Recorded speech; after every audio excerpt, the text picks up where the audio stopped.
ഇന്ന് നേഷൻ ഫസ്റ്റിൽ അതിഥിയായിട്ടുള്ളത് Congress digital media cell അംഗവും അധ്യാപികവുമായിട്ടുള്ള പ്രിയ വിനോദാണ്. നമസ്കാരം ടീച്ചറെ. നമസ്കാരം. കഴിഞ്ഞ ദിവസം നമ്മുടെ ബഹുമാനപ്പെട്ട ഗതാഗത മന്ത്രി കെ.ബി. ഗണേഷ് കുമാറിന്റെ ഒരു പ്രസംഗം വലിയ രീതിയിൽ വൈറലായിരുന്നു. അതിൽ അദ്ദേഹം കുറച്ച് കാര്യങ്ങൾ എടുത്തു പറയുന്നുണ്ട്. അതിൽ പ്രധാനമായും അദ്ദേഹം പറയുന്ന ഒരു കാര്യം, തദ്ദേശ തെരഞ്ഞെടുപ്പിൽ കോൺഗ്രസിനെ തുണച്ചത് പോറ്റിയെ കയറ്റിയ ഗാനമാണ് എന്ന് വിചാരിക്കുന്നത് വെറും മണ്ടത്തരമാണ് എന്നാണ് അദ്ദേഹം പറഞ്ഞു വെക്കാൻ ശ്രമിക്കുന്നത്. പോറ്റിയെ കയറ്റിയ ഗാനമല്ല ഇവരുടെ വിജയത്തിന് കാരണമെങ്കിൽ പിന്നീട് അദ്ദേഹം പറഞ്ഞു വെക്കാൻ ശ്രമിക്കുന്നത് CPM നിഷേധിച്ച ഈ പറയുന്ന ഭരണവിരുദ്ധ വികാരം യഥാർത്ഥത്തിൽ ഉണ്ടായിരുന്നു എന്നുള്ളത് തന്നെയാണ്. അങ്ങനെയാണെങ്കിൽ നമ്മുടെ ഗോവിന്ദൻ മാസ്റ്റർ പറഞ്ഞ കാര്യത്തിന് കൗണ്ടർ ചെയ്യുകയല്ലേ ഇപ്പോൾ ഗണേഷ് കുമാർ ചെയ്തിട്ടുള്ളത്? അതെ ഹർഷ, ഗണേഷ് കുമാർ പറയുന്നത്, ഒരിക്കൽ അദ്ദേഹം പറഞ്ഞത് പോറ്റിയെ കയറ്റിയ എന്ന ഗാനം കള്ളപ്പാട്ട് എഴുതിയുണ്ടാക്കി അയ്യപ്പനെ ഉപയോഗിച്ച് പിന്നെ തദ്ദേശ സ്വയംഭരണ തെരഞ്ഞെടുപ്പിൽ കള്ളം പറഞ്ഞുകൊണ്ട് UDF വിജയം നേടി എന്നുള്ളതാണ്. അങ്ങനെ അദ്ദേഹം ഇന്നലെ പറഞ്ഞിട്ടുണ്ടായിരുന്നു. അപ്പോൾ ഒരിക്കൽ ഇവർ തന്നെയാണ് ആക്ടിവിസ്റ്റുകളെ കൊണ്ടുവന്ന് ഇത്രയും പരിപാവനമായ ഒരു സ്ഥലത്ത് ആ അമ്പലത്തിന്റെ എല്ലാ ആരാധനാലയം പറയുന്ന ഒരു സംസ്കാരമുണ്ട്, അവിടുത്തെ ഒരു വിശ്വാസമുണ്ട്. എന്തോ ആയിക്കൊള്ളട്ടെ, അതനുസരിച്ചാണ് അതിന്റെ നടത്തിപ്പ് മുമ്പോട്ട് പോകുന്നത്. ജനങ്ങൾക്ക് അവിടെ ഒരു വിശ്വാസമുണ്ട്. അവരെന്താണ് കരുതിയിരിക്കുന്നത്, ആ വിശ്വാസങ്ങളെ, അത് കഴിഞ്ഞ തലമുറയാണ്, അങ്ങനെ ഒരു തലമുറ ഇവിടെ ഇപ്പോഴും ജീവിച്ചിരിക്കുകയാണ്. അതേ വിശ്വാസം ഉൾക്കൊണ്ടുകൊണ്ട് വന്ന ഇപ്പോഴത്തെ ന്യൂജൻ ആൾക്കാർക്കൊക്കെ ഒരു പക്ഷേ അതിനെക്കുറിച്ച് തിരിച്ച് ചിന്തിക്കുമായിരിക്കും.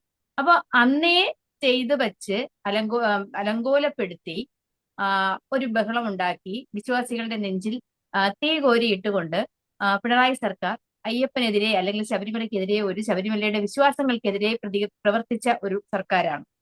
അതിനുശേഷമാണ് ഇതുപോലൊരു കൊടും കൊള്ള, ഇത്രയും ജനങ്ങൾ ഭക്തിപൂർവ്വം നെഞ്ചിൽ കൊണ്ട് നടക്കുന്ന ഒരു ആരാധനാലയത്തിൽ ഇതുപോലെ ഒരു കൊള്ള CPM നേതാക്കൾ തന്നെ ചെയ്തത്.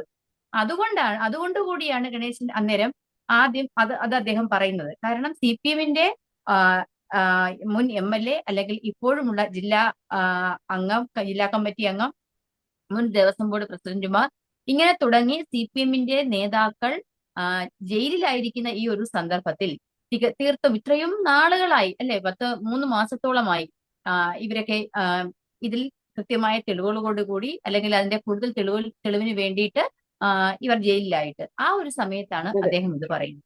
അപ്പൊ ഇനി ഇത് നടക്കില്ല, അടുത്ത തെരഞ്ഞെടുപ്പിൽ ഇത് നടക്കില്ല, അല്ലെങ്കിൽ പോറ്റിയെ കയറ്റിയ പാട്ട് ഇനി ഏക്കില്ല എന്ന് പറയുമ്പം തീർച്ചയായിട്ടും CPM ഒരു ഭരണവിരുദ്ധ വികാരം ഇവിടെ ഉണ്ട് എന്നുള്ളത് അദ്ദേഹം പറയാതെ അങ്ങ് സമ്മതിക്കുകയാണ്. അല്ലെങ്കിൽ തന്നെ പിണറായി വിജയനുമായിട്ട് ഉള്ളിന്റെ ഉള്ളിൽ കലിപ്പായി എപ്പോ പാർട്ടി വിട്ടു പോകണം എന്നുള്ളൊരു ചിന്തയും കോൺഗ്രസിലേക്ക് ചേക്കേറിയാൽ എന്ത് എന്നൊക്കെ ഉള്ളൊരു ചിന്തയൊക്കെ ഇടയ്ക്ക് വെച്ചുണ്ടായിരുന്നു. പക്ഷെ ആര് കോൺഗ്രസിൽ വന്നാലും ഗണേഷ് കുമാറിനെ പോലെ ഒരാളെ കോൺഗ്രസ് പാർട്ടിയിൽ എടുക്കരുത് എന്ന് ആഗ്രഹിക്കുന്ന നിരവധി പേരുണ്ട്. അതിന്റെ കാരണം ഞാൻ ഇനി പ്രത്യേകം പറയണ്ടല്ലോ. അല്ലെങ്കിൽ തന്നെ വാക്കിന് വിലയില്ലാത്തൊരു മനുഷ്യനാണ്. പറയുന്ന വാക്കുകൾ എങ്ങനെ എന്താണ്, ആളും തരവും പ്രായമോ ഇത്തരം കാര്യങ്ങളൊന്നുമില്ലാതെ, അതിപ്പോ ഉമ്മൻചാണ്ടി സാറിനെ കുറിച്ച് മാത്രമല്ല കേട്ടോ, എനിക്ക് ഒരു കറക്റ്റായിട്ടൊരു വർഷം ഞാനിപ്പം ഓർക്കുന്നില്ല.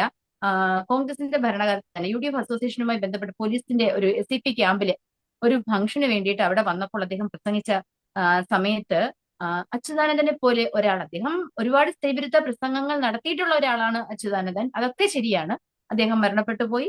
അദ്ദേഹം ഇത്രയും പ്രായം ആയ ഒരു മനുഷ്യനാണ്. അപ്പൊ അത് അങ്ങനെ നമ്മൾ ബഹുമാനിക്കേണ്ട, നമ്മളൊക്കെ അത് ഇപ്പൊ ആരെന്ത് പറഞ്ഞാലും റെസ്പെക്ട് കൊടുക്കേണ്ട ഒരു സ്ഥലത്ത് കൊടുക്കും. എന്തെങ്കിലുമൊക്കെ ഒരു കാരണത്താൽ, ഒന്നെങ്കിലും പ്രായമായിരിക്കാം, അല്ലെങ്കിൽ മറ്റെന്തെങ്കിലും പ്രവൃത്തിയായിരിക്കാം, അല്ലെങ്കിൽ ആദർശമായിരിക്കാം, ഇങ്ങനെയൊക്കെ നമ്മൾ അംഗീകരിക്കുക കൂടി, എതിർപക്ഷത്ത് നിൽക്കുന്നവരെ അംഗീകരിച്ചുകൊണ്ടുകൂടി പോകുന്ന ഒരു രാഷ്ട്രീയമാണുള്ളത്.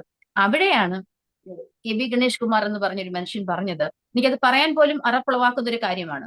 അല്ലെ, അച്യുതാനന്ദന് കാമഭ്രാന്താണ് എന്ന് പച്ച മലയാളത്തിൽ ഇങ്ങനെ വിളിച്ചു പറഞ്ഞൊരു മനുഷ്യനാണ്. അത് കഴിഞ്ഞ് 2 ദിവസത്തിനകമോ അടുത്ത ദിവസമാണ് അദ്ദേഹം പാർട്ടി വിട്ട് CPM പോകുന്നത്. അങ്ങനെ ഒരേ സമയം ഇങ്ങനെ പറയാൻ കഴിയുന്ന ഒരു രീതിയിലുള്ള ഒരു മനുഷ്യനാണ് മന്ത്രി ഗണേഷ് കുമാർ.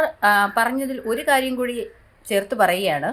അദ്ദേഹം പറഞ്ഞു, ശബരിമല സ്വർണ്ണമോഷണ കേസിൽ അല്ലെങ്കിൽ അയ്യപ്പന്റെ പേരിൽ മിസ്ലീഡ് ചെയ്തുകൊണ്ട് ജനങ്ങളെ മിസ്ലീഡ് ചെയ്തുകൊണ്ട് തെരഞ്ഞെടുപ്പ് നേരിടരുതെന്ന്.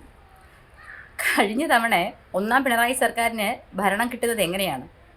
ഉമ്മൻചാണ്ടി സാറിനെ പോലെ ഒരു മനുഷ്യനെതിരെ ഏറ്റവും മ്ലേച്ഛവും നികൃഷ്ടവുമായ ആരോപണങ്ങൾ, അശ്ലീലപരമായ ആരോപണങ്ങൾ, ലൈംഗിക ആരോപണങ്ങൾ അത്രയും പ്രായം ചെന്ന ഒരു മനുഷ്യനെതിരെ പറയാവുന്നതിൽ വെച്ച് ഏറ്റവും മോശമായ രീതിയിൽ അവതരിപ്പിച്ച് CPM വന്നപ്പോൾ അതിനൊത്താശ പാടി അതിൻ്റെ കൂടെ നിന്ന് എല്ലാ കാര്യങ്ങളും ചെയ്ത് അദ്ദേഹത്തിനെതിരെ ഏറ്റവും മോശമായ രീതിയിൽ ആരോപണങ്ങൾ കൊണ്ടുവന്നതിൽ ഒരാൾ ഗണേഷ് കുമാർ ആയിരുന്നു.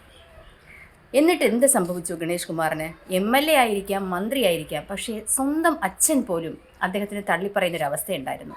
അദ്ദേഹം പറഞ്ഞൊരു കാര്യമുണ്ട്. ബാലകൃഷ്ണ പിള്ള എന്ന് പറയുന്ന ആൾ ഗണേഷ് കുമാറിൻ്റെ അച്ഛനാണ്. പക്ഷേ അദ്ദേഹം പറഞ്ഞത് ഇങ്ങനെയാണ്: എൻ്റെ ഭാര്യയിൽ എനിക്ക് വിശ്വാസമുള്ളത് കൊണ്ട് മാത്രം അയാൾ എൻ്റെ മകനാണ്. ഇനി ഇതിൽ കൂടുതൽ എന്താണ് ഒരു അച്ഛൻ പറയേണ്ടത്? മറ്റെന്തെല്ലാം അദ്ദേഹത്തിൻ്റെ അവസാന നാളുകളിൽ അദ്ദേഹം നടത്തിയ പ്രസംഗങ്ങൾ കേട്ടാൽ മതിയല്ലോ.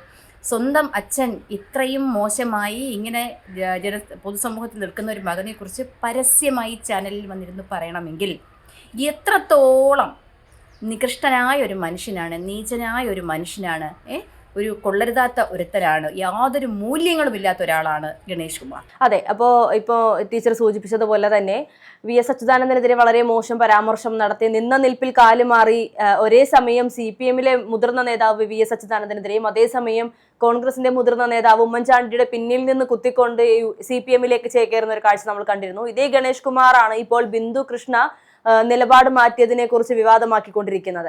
അതായത് സ്വന്തം നിലപാടുകൾ പരിശോധിച്ചതിന് ശേഷം വേണം മറ്റുള്ളവരുടെ നിലപാട് പരിശോധിക്കാനുള്ളതിന് കൃത്യമായ ഒരു ഉദാഹരണമാണ് KB ഗണേഷ് കുമാർ പറഞ്ഞതെന്ന് തോന്നുന്നു, അല്ലെ? അതെ, തീർച്ചയായിട്ടും. ഗണേഷ് കുമാറിനെ പോലെ ഒരാളിന് എന്ത് അർഹതയാണുള്ളത്, എന്ത് യോഗ്യതയാണുള്ളത്? മൂല്യങ്ങൾക്ക്, മനുഷ്യനായാൽ ഒരല്പമൊക്കെ മൂല്യങ്ങൾ സൂക്ഷിക്കണം. സഹാനുഭൂതിയും സ്നേഹവും നന്മയും ഒക്കെ കുറച്ചെങ്കിലും ആ മനുഷ്യന്റെ മനസ്സിൽ, അതും പ്രത്യേകിച്ച് ഒരു ജനപ്രതിനിധിയായിട്ടും ഒരു മന്ത്രിയായിട്ടും ജനങ്ങളുടെ മുന്നിൽ ഇറങ്ങി പൊതുസമൂഹത്തിൽ പ്രവർത്തിക്കുന്ന ഒരാളാകുമ്പം അവർ മാതൃകയാകണം എന്നുള്ളതാണ്. തീർച്ചയായിട്ടും ഒരു അല്പം എന്നുള്ളതല്ല, മാതൃകയാകുക തന്നെ ചെയ്യണം.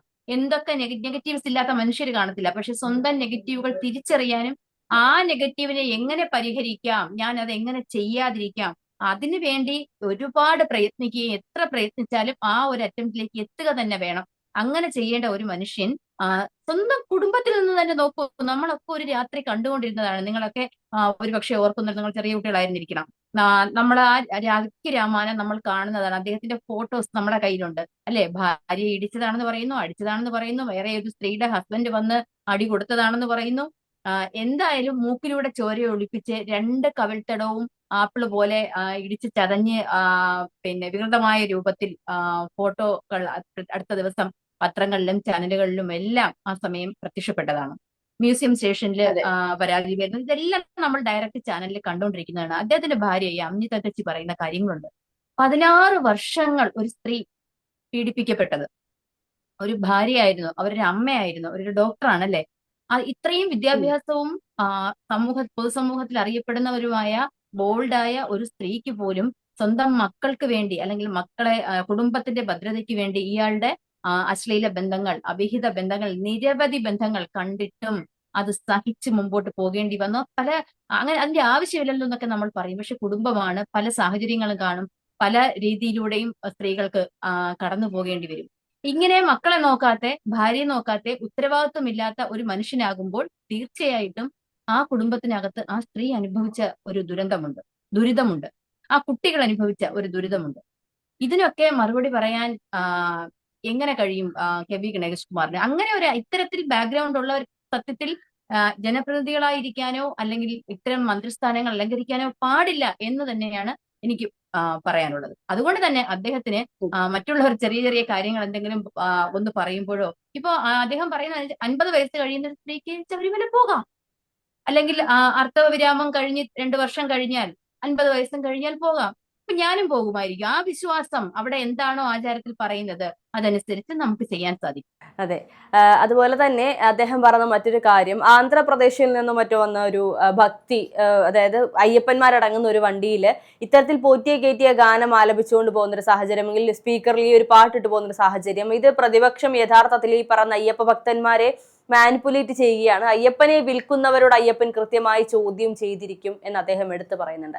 അദ്ദേഹത്തിന്റെ ഈ ഒരു ശാപം, അല്ലെങ്കിൽ അദ്ദേഹം പറയുന്ന അദ്ദേഹത്തിന്റെ വായിൽ നിന്ന് വരുന്ന ഓരോ വാക്കുകളും യഥാർത്ഥത്തിൽ CPM-ന്റെ തന്നെ നെഞ്ചിൽ തറക്കാൻ ഉതകുന്ന വാക്കുകളാണെന്ന് അദ്ദേഹം അറിയാതെ പോകുന്നതാണോ എന്നുള്ളത് സംശയം തന്നെയാണ്.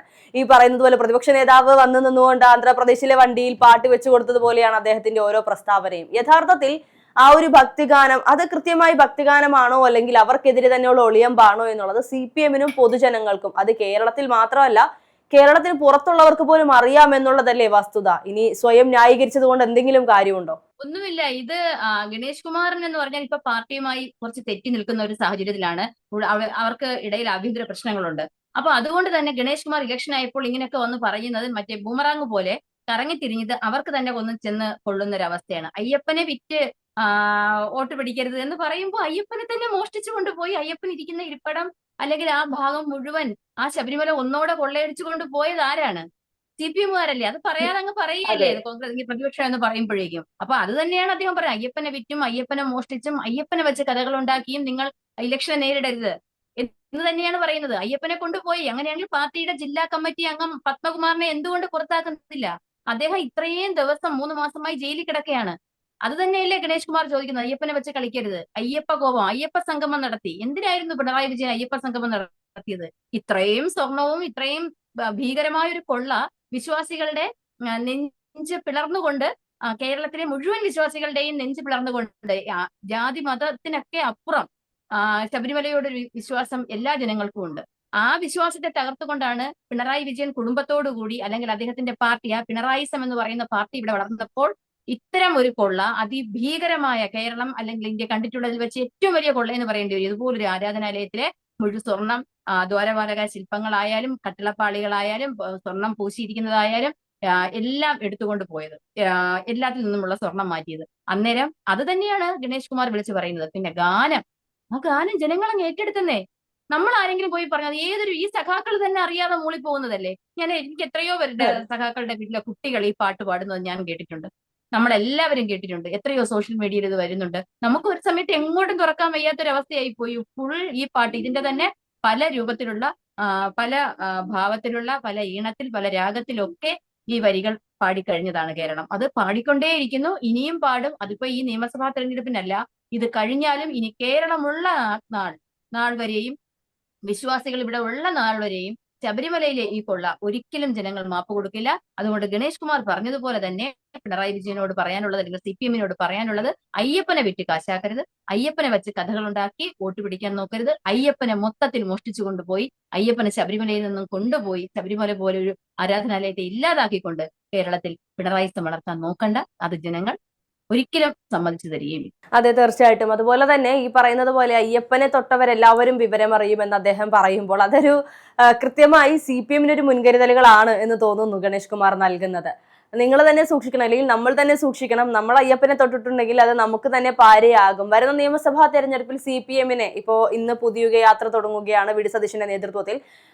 സ്വാഭാവികമായും അതിൽ ഏറ്റവും കൂടുതൽ ഉയർത്തിപ്പിടിക്കാൻ പോകുന്നത് ശബരിമല സ്വർണ്ണക്കൊള്ള തന്നെ ആയിരിക്കും എന്നുള്ളത് യാഥാർത്ഥ്യമാണ്. അപ്പോൾ ജനങ്ങൾ മറന്നുപോയ, ശബരിമല സ്വർണ്ണക്കൊള്ള മാത്രമല്ല, ജനങ്ങൾ മറന്നുപോയ ഓരോ വിഷയങ്ങളും ഈ പറയുന്ന പ്രതിപക്ഷ നേതാവിന്റെ നേതൃത്വത്തിലുള്ള ഈ ഒരു ജാഥയിലൂടെ ജനങ്ങളെ വീണ്ടും ഓർമ്മിപ്പിക്കുമെന്നാണ് അറിയാൻ കഴിയുന്നത്. അങ്ങനെയാണെങ്കിൽ CPM എന്ന ഇന്നത്തെ കമ്മ്യൂണിസ്റ്റ് പാർട്ടി, അല്ലെങ്കിൽ കമ്മ്യൂണിസ്റ്റ് പ്രസ്ഥാനം എന്നല്ല, ഇന്നത്തെ പിണറായി വിജയൻ സഖാവിന്റെ താഴെ നിൽക്കുന്ന, അദ്ദേഹത്തിന്റെ നേതൃത്വത്തിൽ മുന്നോട്ട് പോകുന്ന CPM എന്ന ഒരു പ്രസ്ഥാനം ഇല്ലാതെയാകുന്ന ഒരു നിലയിലേക്കാണോ കാര്യങ്ങൾ പോകുന്നത്? തീർച്ചയായിട്ടും. കേരളത്തിൽ കാസർഗോഡ് മുതൽ തിരുവനന്തപുരം വരെയും പ്രതിപക്ഷ നേതാവ് നയിക്കുന്ന കേരള യാത്ര, പുതുയുഗ യാത്ര നടത്തുമ്പോൾ ഇന്നോളമുള്ള കഴിഞ്ഞ 10 വർഷം, പക്ഷെ കഴിഞ്ഞ 10 വർഷം നടത്തിയ അഴിമതികൾ ഓരോന്നും ചർച്ച ചെയ്ത് തീർക്കാനുള്ള സമയമൊന്നും കിട്ടത്തില്ല. കാരണം പിണറായി വിജയൻ എന്ത് ചെയ്തോ അതിലെല്ലാം അഴിമതി തന്നെയായിരുന്നു. എന്നാൽ അദ്ദേഹം നേരിട്ട് തയ്യാറാക്കി നടത്തിയ ഒരു ജനപ്രിയമായ, അല്ലെങ്കിൽ ജനത്തിന് വേണമെന്നുള്ളൊരു പദ്ധതി ഈ കാലയളവിൽ നടന്നിട്ടുമില്ല.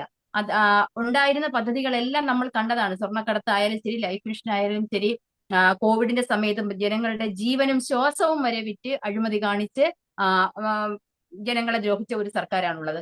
അതുമുതൽ ഇങ്ങുവരെ ഇന്ന് അയ്യപ്പന്റെ സ്വർണം എടുത്തുകൊണ്ട് പോയ ഈ ഒരു സംഭവം വരെ നിൽക്കുമ്പോഴും എണ്ണിയാൽ ഒടുങ്ങാത്ത അഴിമതികൾ ചർച്ച ചെയ്ത് ജനങ്ങൾ, അതുപോലെ തന്നെ വിലക്കയറ്റം, സാധാരണ ജനങ്ങളെ സംബന്ധിച്ചുള്ളത് വിലക്കയറ്റമാണെന്നേ. അവർക്ക് വിശപ്പിന്റെ കാര്യമാണ്. ഇവർ പെൻഷന്റെ കാര്യം പറഞ്ഞു, 2500 രൂപ പെൻഷൻ കൊടുക്കുമെന്ന് പറഞ്ഞിട്ട് 10 വർഷമായി. ഈ 10ാം വർഷം ഇലക്ഷൻ നേരിടുമ്പോൾ മാത്രമാണ് 2000 രൂപ എന്നൊരു വാക്ക് പോലും അവർ പിന്നെ പറയുന്നത്. ഓരോ തവണയും ഇവിടെ ഉപതെരഞ്ഞെടുപ്പുകൾ നടന്നപ്പോൾ ജനങ്ങൾക്കുണ്ടായിരുന്ന ഒരു ആശ്വാസം, കുടിശ്ശിക വന്നു കിടന്ന പെൻഷൻ ഒരല്പമെങ്കിലും 1-2 മാസത്തെ അല്ലെങ്കിൽ 4 മാസം 6 മാസം കുടിശ്ശികയുള്ളപ്പോൾ 2 മാസത്തെ പെൻഷൻ അല്ലെങ്കിൽ 1 മാസം ആ മാസത്തെ പെൻഷൻ എന്ന് പറഞ്ഞു കൊടുക്കുമായിരുന്നു. പിന്നീട് ജനങ്ങൾ ആഗ്രഹിച്ചു ഒരു ഉപതെരഞ്ഞെടുപ്പ് നടന്നെങ്കിൽ ഞങ്ങൾക്ക് 1-2 മാസത്തെ പെൻഷൻ കൂടി കിട്ടിയേനെയിരുന്നു. അത്രയ്ക്കും ഗതികെട്ടു. അതുപോലെ സാധാരണക്കാരായ മനുഷ്യന് ഉപ്പ് തൊട്ട് കർപ്പൂരം വരെയും സകല സാധനങ്ങൾക്കും വില വർദ്ധിച്ചു. ഇവിടെ മറ്റ് യാതൊരുവിധ വികസനങ്ങളും കേരളത്തിൽ നടന്നിട്ടില്ല. എന്തെങ്കിലും ഒരു വികസനം ആരോഗ്യരംഗത്തെ കുറിച്ച് നമുക്കൊരു ഹോസ്പിറ്റലിൽ പോകാൻ തന്നെ പേടിയല്ലേ? നമ്മളൊക്കെ പോയിട്ട് ഒരു സർജറിയോ എന്തിനെങ്കിലും കയറി കഴിഞ്ഞാൽ ഭഗവാനെ തിരിച്ചിറങ്ങുമ്പോൾ കൈ കാണുമോ കാല് കാണുമോ എന്നുള്ളൊരു പേടിയാണ്. ഈ അടുത്ത് എനിക്കൊരു ആക്സിഡന്റ് ഉണ്ടായി, ഞാൻ ഹോസ്പിറ്റലിൽ പോയപ്പോഴും ഞാൻ ചിന്തിച്ചു, ഇവർ അനസ്തേഷ്യ തരുന്നു, ഇത് കഴിയുമ്പോൾ എന്ത് സംഭവിക്കും, തിരിച്ചിറങ്ങുമ്പോൾ എങ്ങനെയായിരിക്കും എന്നൊരു ചിന്ത ആ സമയത്ത് പോലും നമ്മുടെയൊക്കെ മനസ്സിൽ വരുന്നുണ്ട്. അങ്ങനെ എല്ലാ രംഗങ്ങളും അഴിമതിക്കുമേൽ അഴിമതി തന്നെയാണ്. അപ്പൊ അതുകൊണ്ട് തന്നെ പ്രതിപക്ഷ നേതാവ് നയിക്കുന്ന ഈ യാത്ര ഇന്നിപ്പോ കാസർഗോഡ് നിന്ന് തുടങ്ങി അത് തിരുവനന്തപുരത്ത് എത്തുമ്പോഴേക്കും ജനങ്ങൾ മറക്കില്ല എങ്കിൽ പോലും പല കാര്യങ്ങളും അഴിമതികളെല്ലാം ചർച്ച ചെയ്യുകയും അടുത്ത നിയമസഭാ തെരഞ്ഞെടുപ്പ് ആവുമ്പോഴേക്കും തദ്ദേശ സ്വയംഭരണ തെരഞ്ഞെടുപ്പിൽ നടന്നതിനെ എത്രയോ മടങ്ങ് മുന്നിലേക്കായിരിക്കും കോൺഗ്രസ് കുതിച്ചുകൊണ്ട് പോകുന്നത്. അതെ, തീർച്ചയായിട്ടും. എന്തായാലും ചർച്ചയിൽ പങ്കെടുത്തതിന് നന്ദി. Thank you so much.